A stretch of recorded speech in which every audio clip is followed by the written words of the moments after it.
dear fellow, Gwendolyn is my first cousin. And before I allow you to marry her, you have to clear up the whole question of Cecily. Ring-a-ding-ding. Cecily? What on earth do you mean? What do you mean, Algie, by Cecily? In fact, I don't propose to discuss modern culture. It isn't the sort of thing one should talk about in private. I simply want my cigarette case back. Yes, but this isn't your cigarette case. This cigarette case is a present from someone of the name of Cecily, and you said you didn't know anybody of that name. Well, if you want to know, Cecily happens to be my aunt. Your aunt? Yes, charming old lady she is, too. From little Cecily with her fondest love to her dear Uncle Jack. Jack, there is no objection, I admit, to an aunt being a small aunt, but why an aunt, no matter what her size may be, should call her own nephew her uncle? I can't quite make out. Besides, your name isn't Jack at all, it's Ernest.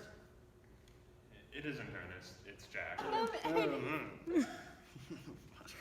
A moment, Ernest. May I ask you, are you engaged to be married to this young lady? To what young lady?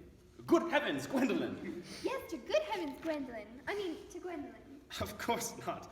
What could have put such an idea in your pretty little head? Thank you. You may. I felt there was some slight error, Miss Cardew. The gentleman who is now embracing you is my cousin, Mr. Algernon Moncrief. Algernon Moncrief? Oh!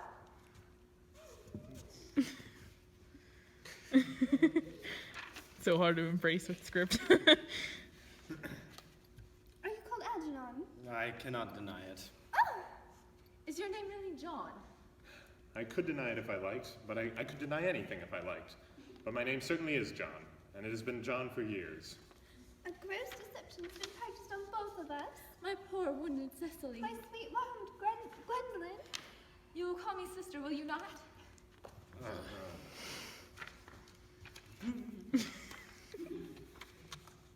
Well, that is no business of yours. If it was my business, I wouldn't talk about it.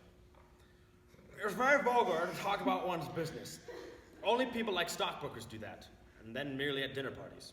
How can you sit there calmly eating muffins when we were in this horrible trouble? I can't make out. You seem to me to be perfectly heartless. Well, I can't eat muffins in an agitated manner. The butter would probably get on my cuffs. One should always eat muffins quite calmly. It is the only way to eat them. I say it's perfectly heartless you're eating muffins at all under the circumstances. When I am in trouble, eating is the only thing that consoles me. Indeed, when I am in really great trouble, as anyone who knows me intimately will tell you, I refuse everything except food and drink. At the present moment, I am eating muffins because I am unhappy. Besides, I'm particularly fond of muffins. Well, that is no reason you should eat them all in that greedy way. I wish you would have the tea cake instead. I don't like tea cake. Oh, good heavens! I suppose a man may eat his own muffins in his own garden. But you have just said it was perfectly heartless to eat muffins. I said it was perfectly heartless of you under the circumstances. That is a very different thing. That may be, but the muffins are the same. Algie, I wish to goodness you would go. You can't possibly ask me to go without having some dinner. It's absurd. I never go without dinner. No one ever does, except vegetarians and people like that. Besides, I have just made arrangements with Dr. Chasuble to be christened at a quarter of 6 under the name of Ernest. My dear fellow, the sooner you give up that nonsense, the better. I made arrangements this morning with Dr. Chasuble to be christened myself at 5:30, and I naturally will take the name of Ernest. Gwendolyn would wish it. We can't both be christened Ernest. It's absurd. Besides, I have a perfect right to be christened if I like. There's no evidence at all that I have ever been christened by anybody. I should think it extremely probable I never was, and so does Dr. Chasuble. If it is entirely different in your case. You have been christened already.